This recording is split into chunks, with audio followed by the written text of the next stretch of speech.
Salve, salve, galera! E aí, vamos dar continuidade ao nosso conteúdo de fontes de energias. A aula que a gente já tinha comentado na quinta-feira, tá certo? Então, nós vamos agora recapitular todas as fontes de energias. Caso vocês tenham algum tipo de dúvida, pode me perguntar, que na quinta-feira, nossa aula pelo Meet, nós vamos tirar por completo, tá certo? Veio que vocês se interessaram bastante pelo conteúdo de fontes de energias, que é um conteúdo super atrativo e também bem atual, né? Até porque a gente busca sempre as fontes de energias renováveis, e o Brasil é um país, como eu falei para vocês na aula passada, é um país pioneiro no que diz respeito a pesquisas sobre fontes de energias renováveis. Mas vamos dar início à nossa aula com as fontes de energias não renováveis, até porque elas são muito importantes no que diz respeito à questão da industrialização. Então, a industrialização, tanto brasileira como mundial, elas basearam-se a partir do quê? Das fontes de energias não renováveis. Primeiramente, o que são fontes de energias, né? Fontes de energias, nós vamos ter tudo que praticamente movimenta a economia, tudo que movimenta basicamente o que diz respeito à industrialização. Então, é de suma importância, depois que estudarmos industrialização, estudarmos as fontes de energias. Nós temos uma grande matriz energética a nível global e uma super dependência econômica dos países, principalmente desenvolvidos, em relação à matriz energética mundial. Vocês podem encontrar, inclusive, esse conteúdo a partir do G11 do módulo de vocês. No módulo 3, no caso, tá certo? Que são as fontes de energia 1, que justamente trabalham com essas fontes de energias alternativas, essas fontes de energias de combustíveis fósseis. Lembre-se que carvão mineral, o petróleo, o gás natural, apesar do nome ser gás natural, ele é um combustível fóssil que vem bem como a formação do petróleo, que a gente também analisou a aula passada. Mas vamos dar aquela breve recapitulada. Tem esse esqueminha para vocês, que eu vou mandar também no grupo, para que vocês possam copiar no caderno, até porque sempre é importante vocês terem esse conteúdo anotado. É um conteúdo muito importante para o Enem de vocês, então não deixem de copiar, viu, galera? Então, comecei aqui com explicando para vocês o que são fontes de energias renováveis e não renováveis. As fontes de energias renováveis são aquelas que são capazes de se renovar, o nome já está dizendo, se renovar e se refazer, como a energia hidráulica, que nem sempre é tão renovável, até porque a água está escassa no planeta Terra. E as não renováveis, nós vamos ter energias provenientes de quê? De eras geológicas mais remotas, como é o caso do carvão mineral, o carvão mineral, o petróleo e o gás natural. Então, nem todo o planeta Terra ele tem abundância dessas fontes de energias. Então, isso vem ocasionado, por exemplo, debates sobre o quê? Sobre onde encontrar essas fontes de energias, inclusive causando bastante conflitos a nível global, principalmente envolvendo os países árabes, no caso do Oriente Médio, que são as maiores reservas de petróleo que nós temos na atualidade. E também a busca incessante dos países desenvolvidos e mais industrializados em torno desse recurso mineral tão importante para a industrialização. Praticamente, a gente comentou na aula passada que tudo é derivado do petróleo no que diz respeito à industrialização. Desde o celular que nós utilizamos até as nossas roupas são provenientes de petróleo, plástico. Então, por não ser renovável, então tenta-se buscar as fontes que existem no planeta, né? Nós também debatemos sobre a questão de quem são os países que mais fazem parte do eixo de produção petrolífera. Um dos maiores acordos econômicos que existe no mundo é entre os Estados Unidos e a Arábia Saudita, que é o maior produtor petrolífero global. Mas existem novas reservas, que incluem inclusive o Brasil e incluem também a Venezuela, que é um membro da OPEP, Organização dos Países Exportadores de Petróleo. Coloquei aqui no esquema do lado, depois eu obviamente vou mandar para o grupo de vocês e vocês vão poder copiar tranquilamente, beleza? Então, ó, coloquei para vocês o carvão mineral. Qual é a origem do carvão mineral? O carvão mineral nós vamos ter através da decomposição de restos de micro-organismos soterrados por toneladas de sedimentos. Geralmente esses micro-organismos soterrados por milhares de sedimentos, né, eles acontecem principalmente na era geológica paleozoica, há cerca de 350 milhões de anos. Então, na era paleozoica, essas camadas mais espessas, assim, por quanto 350 milhões de anos, houveram um processo de deposição de matéria orgânica nas camadas mais profundas do solo.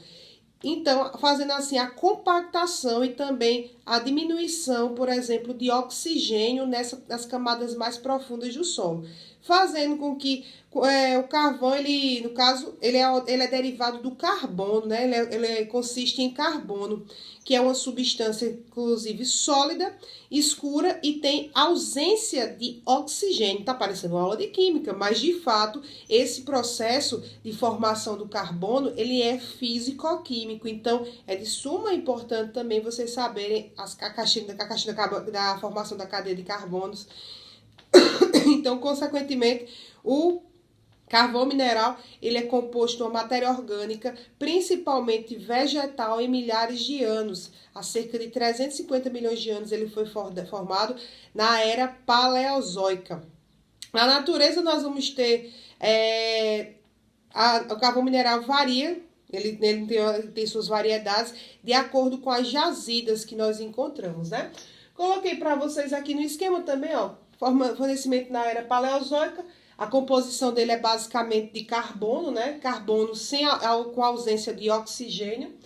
E ele pode ser de 4 tipos, né? O carvão mineral. A tufa, que possui um menor valor calorífico, inclusive encontrado em algumas partes do mundo, que não tem tanta queima de combustível, que é, no caso, 55% de carbono.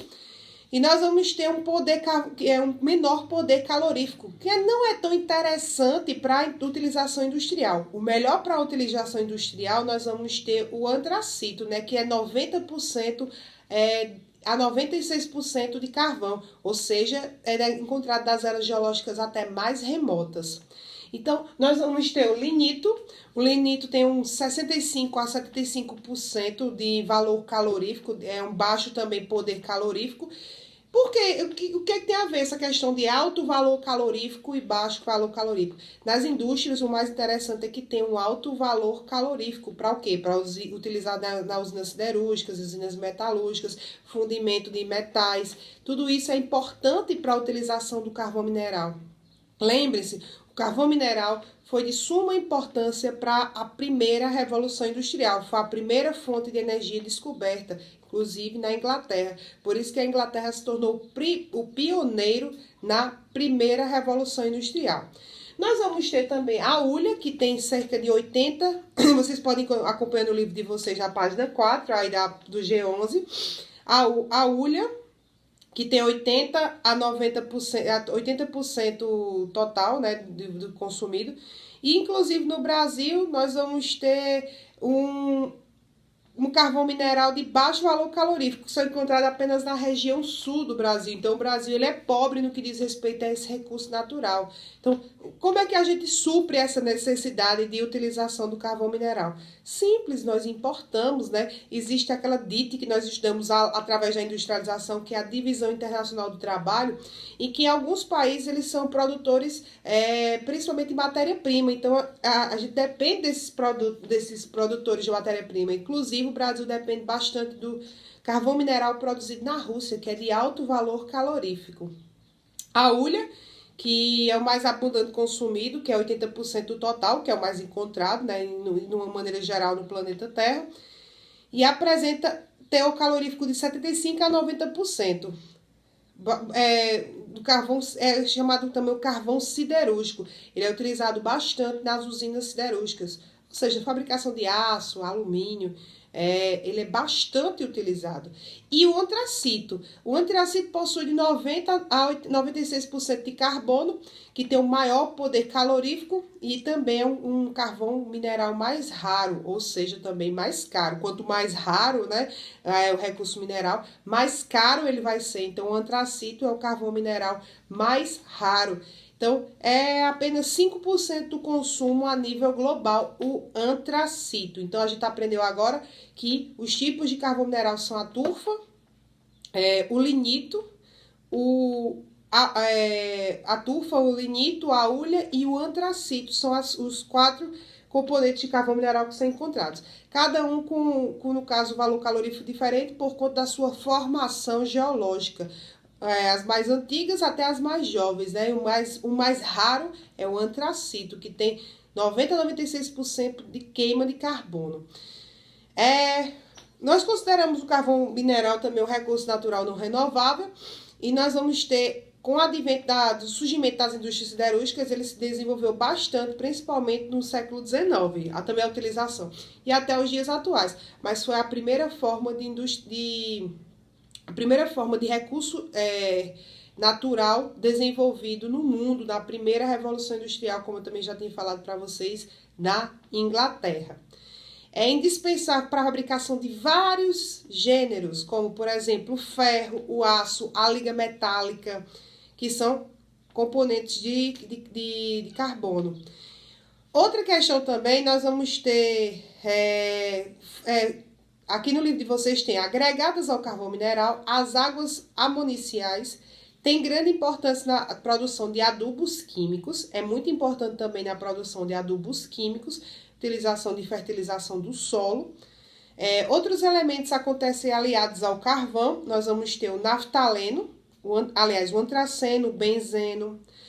Professor, isso é uma aula de química? Não é aula de química, mas a formação, como eu falei para vocês, do carvão mineral, ela é físico-química. Então, a gente vai citar alguns elementos químicos que são importantes para a formação do carvão mineral, que é o benzeno, o antraceno, o naftaleno, o tolueno e o fenol, que você já deve ter escutado na aula de química.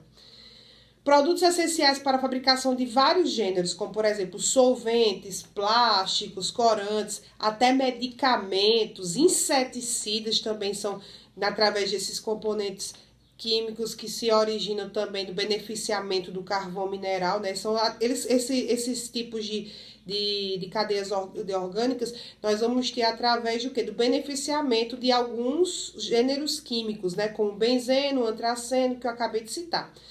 Então, medicamentos, inseticidas, explosivos também são derivados, e essências artificiais também, perfumaria e alimentos. Tudo isso depende também dessa cadeia de fatores, né? Então, vocês podem observar também a formação, né?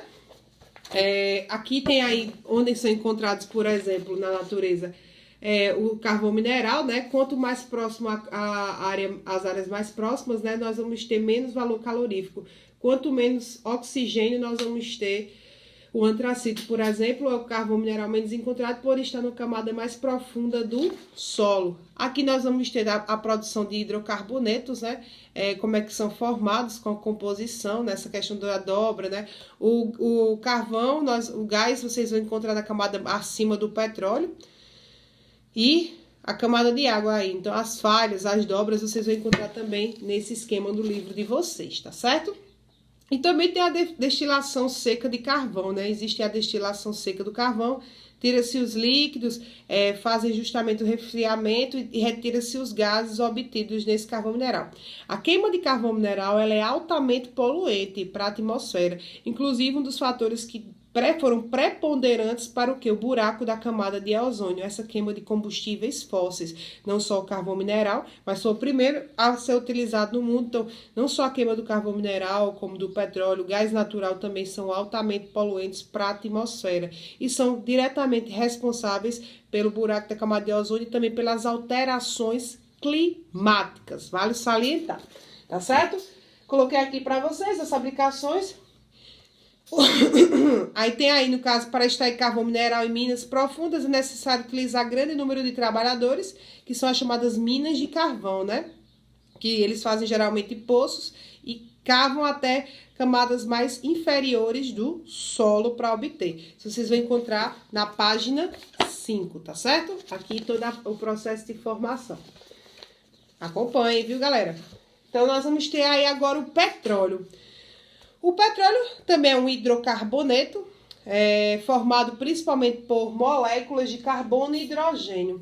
Ele também é obtido através da decomposição de matéria orgânica, mas essa decomposição da matéria orgânica é um pouco diferente da decomposição da matéria orgânica do carvão mineral. Ela é justamente matéria orgânica animal, né? Porque vocês encontram um líquido o petróleo é um líquido viscoso, né? É um líquido viscoso que você encontra nas camadas mais profundas e não é tão fácil de ser encontrado em qualquer lugar. Ah, vê um buraco que contém petróleo? De jeito nenhum. Então, determinadas áreas, onde, por exemplo, as áreas geológicas, elas se tornaram mais abundantes, né? Sucessivas transformações, a ausência também de oxigênio nessa compactação do solo. Então, consequentemente, vocês vão ter as jazidas de petróleo. Que a maior parte dessas jazidas são jazidas marítimas, devido à questão da influência dos animais marinhos nas eras mais remotas das eras geológicas. Então, nós vamos ter o petróleo, são obtidos através de moléculas de carbono e hidrogênio, né? Além de carbono, nós vamos ter a molécula de hidrogênio. Daí a questão da cor do petróleo ser, no caso, negra, né? A cor preta, justamente por conta da questão da molécula de carbono e também de hidrogênio. Está justamente interligada à questão do soterramento e decomposição de matéria orgânica, vegetal, principalmente vegetais marinhos, que viviam em milhares de anos, né? Quer dizer que, então, os dinossauros fizeram parte dessa composição da matéria orgânica do petróleo? Obviamente, os dinossauros também fizeram parte. Os animais geológicos das eras mais remotas, né? Os animais marinhos, de uma maneira geral, eles fizeram parte também dessa questão da produção do petróleo. Então, questão dos ossos, carapaças, as formações calcárias, sempre são associadas, você sempre encontra, antes de você encontrar petróleo, você encontra essas carapaças, esses fósseis associados. Então, daí, as pesquisas desenvolveram-se justamente através do quê? Dessa decomposição da matéria orgânica. Então, a gente até debateu a aula passada que, possivelmente, no futuro bem remoto, a gente pode ser que virasse o quê? Petróleo. Quem sabe, né? Provavelmente, quando a gente morrer, a gente vai lá alguma coisa. Mas o que nós sabemos, né? Que é a decomposição de matéria orgânica animal. E nós somos animais. Então, isso aí demora milhares e milhares de anos para ser a composição. Então, não é agora que você vai viver e vai virar petróleo assim do nada, né? Então, é um combustível fóssil. Você vai ter que virar fóssil, meu amiguinho. Então, os animais marinhos é a presença de água salgada nas jazidas. Na natureza também apresenta-se de forma oleaginosa, escura e viscosa. Aí o que acontece? Peguei e encontrei uma jazida de petróleo. O que é que eu vou fazer com essa jazida de petróleo? Tu não vai fazer nada, camarada. Sabe por quê? Porque o que faz o petróleo ele ser rico em seus derivados são justamente a industrialização desse petróleo encontrado. A destilação, o processo de destilação é o que faz o petróleo ter seu valor, que nas usinas de decantação, na distribuição do petróleo, que transforma ele em seus derivados, em seus inúmeros derivados, né? Plástico, boneca, óleo diesel, solventes, gasolina, tudo isso nós vamos ter uma indústria altamente cara para você obter esse recurso natural que é o recurso petrolífero. E também está associada à questão do fornecimento de gás natural, GLP, gás liquefeito de petróleo, né? Que está uma camada acima do petróleo, o gás natural, utilizado também como gás de cozinha, utilizado nas indústrias, de maneira geral. Quando você chega ali no posto Dallas, você encontra, para abastecer inclusive os automóveis, com aqueles cilindros, o gás natural, né? Que também é derivado, não é que eu digo derivado do petróleo, só que ele está uma camada acima. Ele é a gaseificação do petróleo, na verdade, né? Então, é também um processo de decomposição da matéria orgânica e vocês podem encontrar também seu processo físico-químico a partir da página 5, a bomba de sucção. E é altamente caro você retirar do solo o petróleo. Então, por isso que algumas reservas, como eu até falei para vocês na aula passada, como é o caso de Souza, que descobriu-se reservas de petróleo, até porque no passado geológico houveram, né, é chamado Parque dos Dinossauros, e lá tem petróleo, mas só que não se sabe se é rentável você retirar o petróleo de algumas áreas, porque isso custa bastante caro para a industrialização. E muitos países têm petróleo, só que não tem a industrialização do petróleo, que é o caso da Venezuela. A gente comenta sempre o caso da Venezuela, porque é um caso bem peculiar e faz com que a gente possa parar para pensar que existe essa interdependência dos países desenvolvidos em relação aos países subdesenvolvidos. Eles são os grandes produtores industriais e nós somos os países subdesenvolvidos são os grandes subsidiadores de matéria-prima. Então, geralmente os países desenvolvidos já gastaram tanto as suas matérias-primas que buscam nessa divisão internacional de trabalho países que possuem essa matéria-prima praticamente intacta. É por isso que a Venezuela está sofrendo tantos embargos dos Estados Unidos. Não tem como transformar a questão petrolífera. João Inácio. Fica quieto, rapaz. Não tem como transformar tanto essa questão da matéria-prima petrolífera, justamente por conta dessa interdependência de matéria-prima no que diz respeito à transformação em relação aos países desenvolvidos. Então, sem sombra de dúvida, nós vamos ter uma localidade que tem petróleo, mas não tem como transformar. Isso é muito a questão da hierarquia econômica entre os países ricos e pobres, tá certo? Então, eu coloquei todo esse esquema para vocês, que vocês depois vão copiar. Partindo para esse outro lado aqui, ó. Partindo para esse outro lado do nosso esqueminha. Já dei uma ajeitadinha aqui para vocês. Nós vamos ter o seguinte.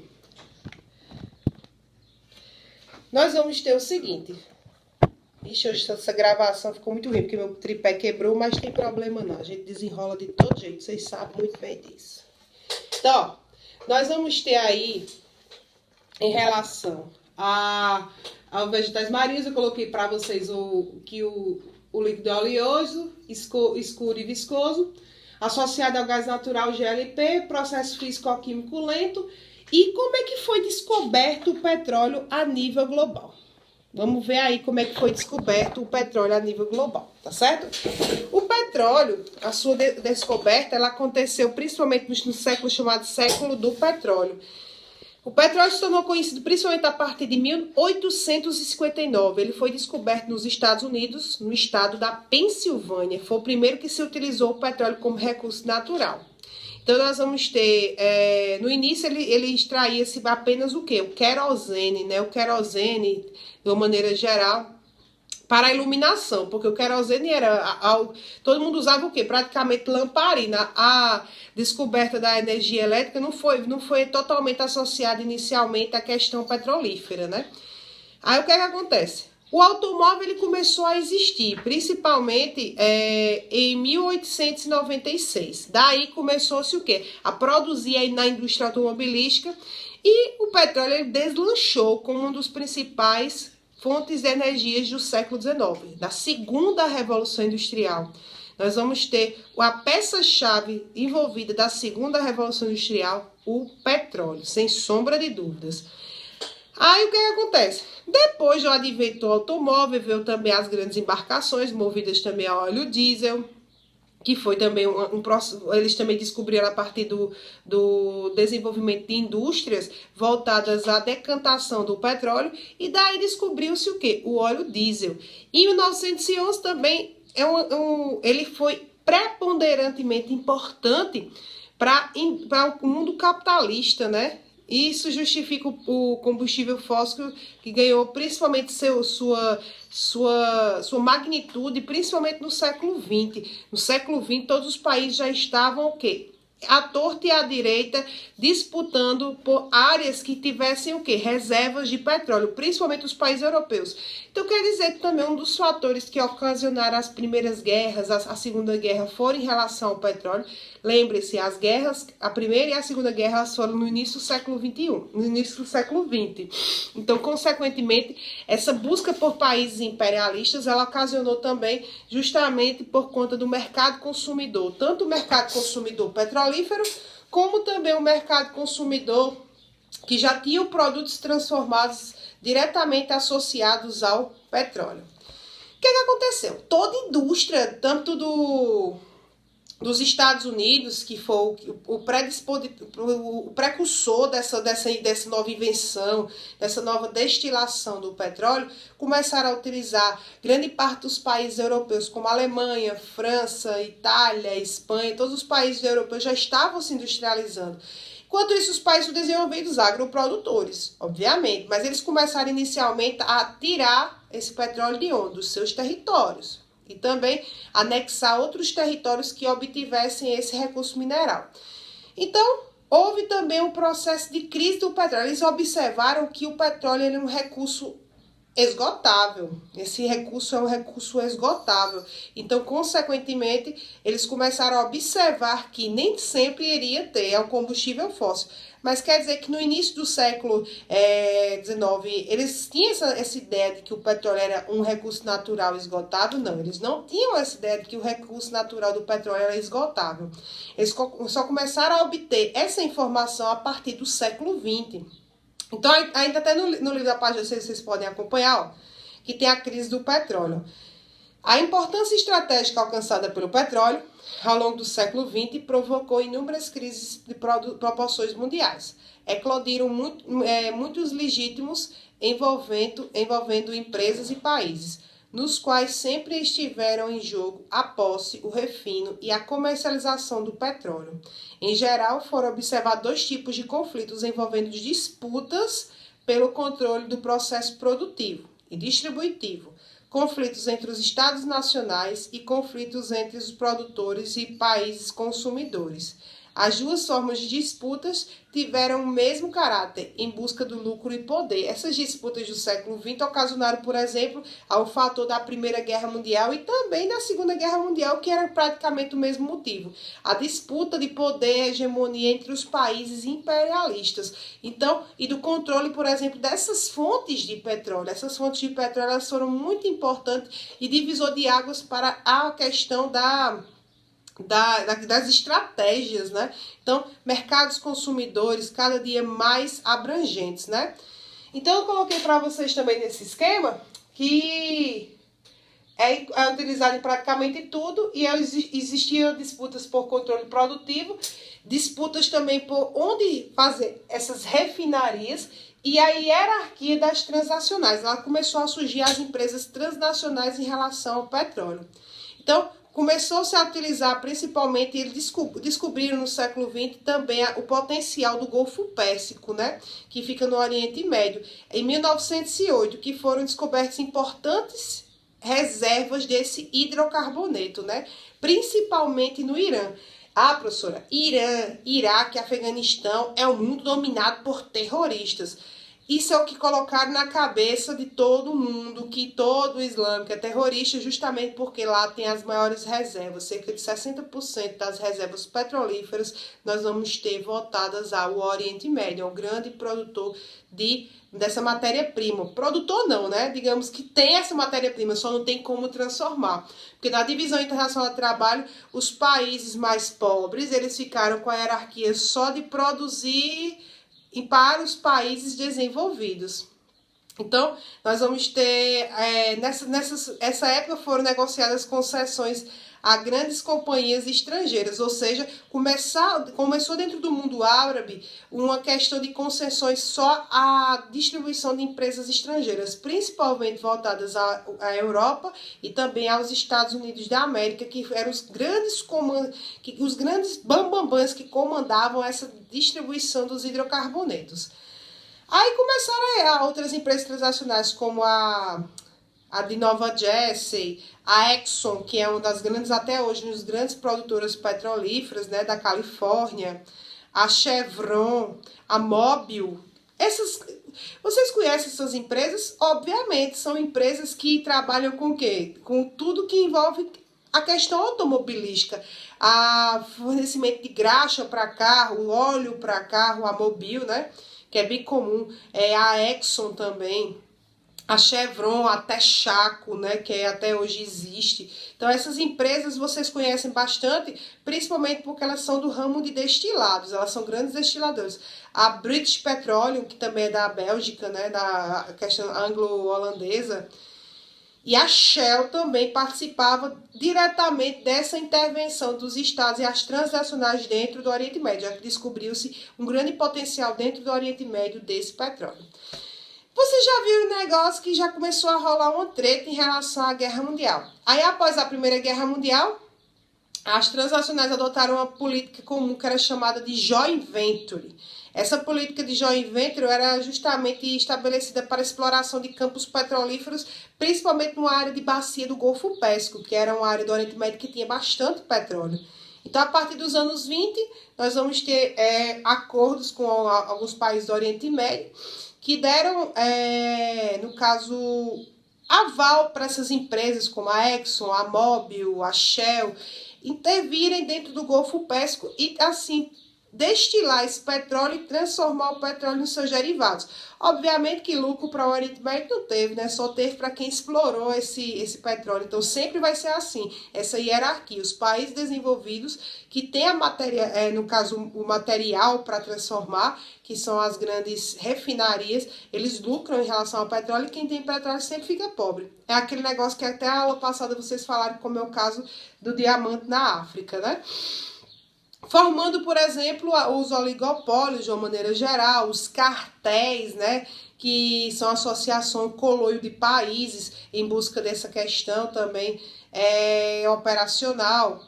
A venda dos royalties no Golfo Pérsico faz com que, por exemplo, o próprio morador do Oriente Médio ele não tivesse nenhum lucro em relação à produção petrolífera, apesar do petróleo ser o quê? Ser a riqueza natural dessas localidades. Daí ocasionou, por exemplo, também depois futuras guerras, né, de intervenção militares, né?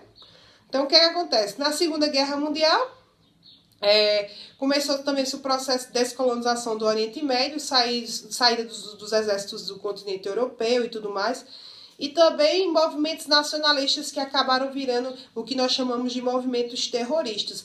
Mas, querendo ou não, os terroristas, eles tinham a sua razão, né? Defender o seu povo de intervenção. Seu povo pobre, só quem estava lucrando, basicamente, eram as grandes empresas empreiteiras, né?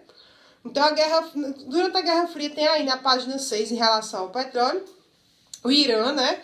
O governo britânico reagiu à nacionalização do British Petroleum, impondo boicote econômico ao Irã. Por isso que o Irã, no caso, tem alguns grupos extremistas, porque justamente eles boicotaram esses produtos a serem levados para o Irã. Acabou depois de 1953 pelo serviço inglês apoiado pela CIA. O sucessor Mossadegh seria Shah Reza Pahlavi, pró-americano. A queda do Mossadegh no Irã acentuou ainda mais a insatisfação no Oriente Médio em relação ao oligopólio das 7 irmãs, que eram essas 7 companhias que eu citei para vocês, que comandavam toda a exploração petrolífera dentro do Golfo Pérsico. E a venda dos royalties, né, que são os direitos de exploração. Então, o oligopólio dessas empresas sofreu um golpe em 56, como Gamal Abdel Nasser, líder egípcio, nacionalizou o canal de Suez. Tropas inglesas e francesas nacionalizou e apoiaram a nacionalização. Então começaram um processo de nacionalização, aí daí começou as tretas, né? Os países do Oriente Médio se reuniram e assim nacionalizaram a questão dos recursos naturais provenientes do petróleo. Aí começou as briguinhas entre os Estados Unidos e a União Europeia em relação a essa nacionalização dos recursos naturais provenientes do petróleo, né? Os estados que eram produtores e estados consumidores. Aí, em 1960 foi criado o quê? A OPEP, Organização dos Países Exportadores do Petróleo. Implantação de política protecionista, por exemplo, para que não aumente os preços revoltados ao petróleo e nem baixe, consequentemente, esses aumentos dos países produtores de petróleo. Então, a OPEP traz países do Oriente Médio, o único membro da OPEP na América do Sul é a Venezuela, porque é as grandes reservas mundiais de petróleo. Então, vocês podem observar no mundo, aqui na página 7, quais são os maiores países produtores de petróleo. Pode observar que a grande concentração está aqui no Oriente Médio. O Brasil é um grande produtor também de petróleo e também aqui do lado do Brasil, a Venezuela também já se encontra com um grande produtor de petróleo. Aí tem aí, Em represália da retomada da guerra do Yom Kippur, que era do mundo árabe, organizadas pela OPEP, decidiram aumentar o preço do barril de petróleo, que saltou de 2,9 dólares em outubro de 73 para 11,65 em dezembro do mesmo. Esse episódio ficou conhecido como a primeira crise do petróleo e afetou inclusive grandes potências econômicas que tiveram sua balança comercial comprometida em relação aos gastos com a importação. Evidentemente, alguns países desenvolvidos, que na época eram altamente dependentes da importação. O Brasil tinha muito petróleo. Você sabe que o Brasil, o México, eles têm bastante petróleo. Só que o que adianta ter petróleo e não ter refinarias? Nós só conseguimos autonomia na produção Brasil.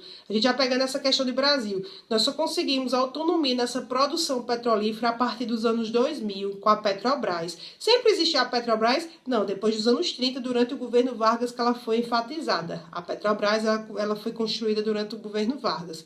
Só que a gente retirava esse petróleo. O que é que acontecia com o petróleo? O petróleo brasileiro, ele era mandado para os países desenvolvidos, principalmente os Estados Unidos, países da União Europeia.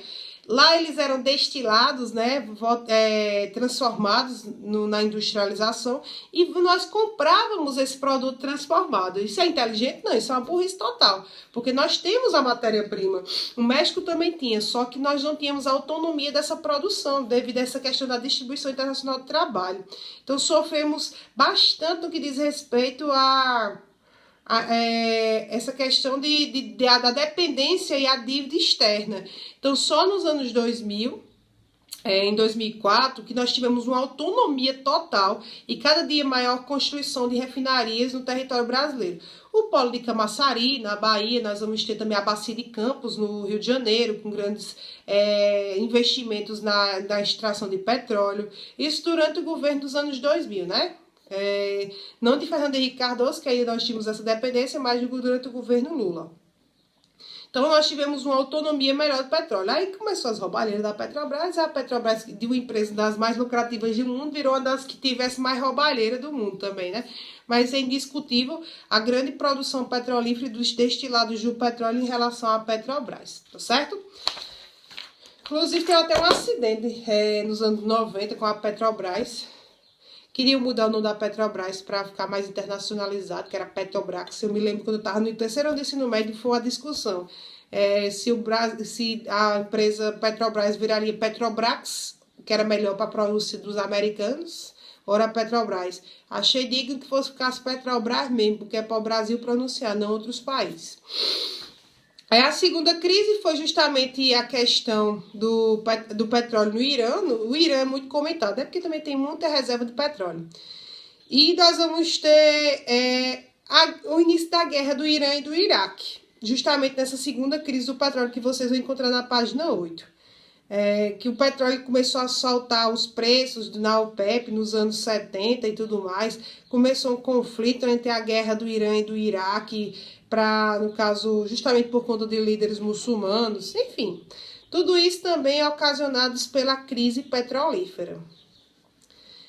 A terceira fase dessas crises foi justamente também questão armadas. Aí entra uma figura muito importante nessa questão da terceira fase da crise do petróleo, o Saddam Hussein, que é a exploração de jazidas. O Brasil, como estava pagando bastante caro por essa questão da produção petrolífera, o Brasil ele começou um programa nacional que foi o Proálcool. O Brasil que sempre teve uma grande produção de álcool, álcool etílico, né? Aquele álcool de posto, não é álcool de tomar cachaça, mas é o álcool de posto, que teve um programa que nos anos de 1975, que foi o Proálcool. Esse Proálcool começou também já a ser imposto na indústria automobilística, produzir carros no Brasil movidos a álcool. Pensa aí, carros movidos a álcool no Brasil dos anos 70. Chevette, a GM, ela investiu também em carros que fossem movidos a álcool. O Chevette é movido a álcool. Foi um dos carros que fez parte do Proálcool. Criaram uma empresa chamada Gurgel, né, que é aquilo que a gente já comentou, que era aqueles carros fabricados no Brasil, justamente durante esse período do programa Proálcool, né, que era uma tentativa de substituição da gasolina, já que a gente tinha uma matriz energética dependente de outros países, em relação ao álcool, que era super abundante no nosso território brasileiro. Então, porque estava custando bastante caro devido a essa terceira crise do petróleo nos anos 70.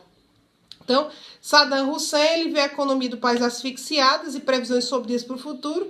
Em relação ao Iraque, começou um movimento de contestação. Por isso que o bicho morreu, não é porque ele era terrorista, não, ele morreu porque justamente ele era uma carne de pescoço para os países desenvolvidos. Em relação ao controle, ele queria controlar o país para que nenhum país intervisse dentro dele, justamente em busca desses recursos naturais de hidrocarbonetos, né? Que foi justamente isso aí durante a Guerra Fria, né? Que dessa nova ordem mundial, né? Aí nós vamos ter a Guerra do Golfo, onde os Estados Unidos conseguiram a autorização da ONU e desocupar as tropas iraquianas, principalmente no território do Kuwait. E a questão do Golfo, a militarização do Golfo Pérsico, que é justamente a área onde eles abrangiam maior essa questão do... Como é que eu posso dizer? Eles abrangiam maior esse seu processo de ocupação, né? Outra questão de fonte de energia, depois a gente vai falar mais sobre essa crise do petróleo ao longo das nossas aulas. Em 2003, finalmente, mesmo que sem consentimento da ONU, os Estados Unidos, com uma pequena ajuda da Inglaterra, apoio político dos outros países, invadiram o Iraque e depuseram Saddam Hussein. Chutaram Saddam Hussein, que era desde os anos 80, durante a Guerra Fria, e disseram que ele era um terrorista. Até hoje, nunca encontraram essas armas químicas que os Estados Unidos dizem que tinha, né? Com o apoio da ONU. Eles diziam que ele era um terrorista e tinha muitas armas atômicas guardadas para atacar nos Estados Unidos. Só que mataram Saddam Hussein sem realmente encontrar essas armas químicas que eles disseram que tinha no Golfo Pérsico, ali no Irã. Aliás, no Iraque, né? Então, foi justamente uma justificativa para o quê? Para que os Estados Unidos tivessem uma intervenção maior dentro do Oriente Médio. Outra questão muito importante é o gás natural. O gás natural ele vem da mesma processo de formação do petróleo, até porque está uma camada acima do petróleo. Ele está uma camada acima do petróleo, então, consequentemente, nós vamos exercer a pressão exercida ela é alta e também a ausência de oxigênio. Então, a formação do gás natural ela é de suma importância também para a economia. Coloquei para vocês que é a mistura de derivados de combustíveis fósseis, soterrados e submetidos a intenso calor e pressão em milhares de anos, ou biomassa, quando entram em decomposição. Então, nós vamos ter a decomposição da matéria orgânica que origina a questão do gás natural. Inclusive, uma curiosidade, o gás natural brasileiro, nós não temos uma grande produção de gás natural. Grande parte dessa produção de gás natural brasileiro, ele é proveniente da Bolívia. A Bolívia é o nosso maior produtor de gás natural para nossa utilização. Então, a Bolívia, a gente tem um gasoduto que vem do Brasil, Bolívia, que distribui principalmente para a região sudeste, vai de vários lugares, a região sudeste. Então, nós temos uma dependência de gás natural proveniente da Bolívia. E, inclusive, o Brasil teve um moinho, viu? Durante o governo Lula, o Evo Morales, que a gente conhece tanto, né, que é o presidente da Bolívia, o ex-presidente, que está tendo um moinho tão grande na Bolívia, ele queria nacionalizar os recursos naturais e ser tipicamente do país. O que aconteceu? O Evo Morales ele queria embargar essa questão queria impor sanções ao Brasil em relação à produção de gás natural. O que é que o governo fez? Fez um novo acordo com o Evo Morales e fez com que o preço ficasse um pouquinho mais alto na produção, nessa dependência brasileira em relação ao gás natural. E foi aceito esse plano de acordo durante o governo de Lula e de Evo Morales. Então, nós temos sim um gasoduto que ainda em funcionamento, que vem do Brasil e Bolívia. É muito importante a gente saber que existe esse gasoduto do gás natural que vem da Bolívia para o Brasil. Galera, então nessa primeira parte ficamos por aqui. Depois nós vamos partir para outras matrizes energéticas, que são as fontes de energias renováveis, que são muito interessantes de ser estudadas e que vale a pena a gente comentar, beleza? Qualquer dúvida pode me chamar, vamos fazer a atividade e me mandem hoje. É nóis, saudades de vocês, galera!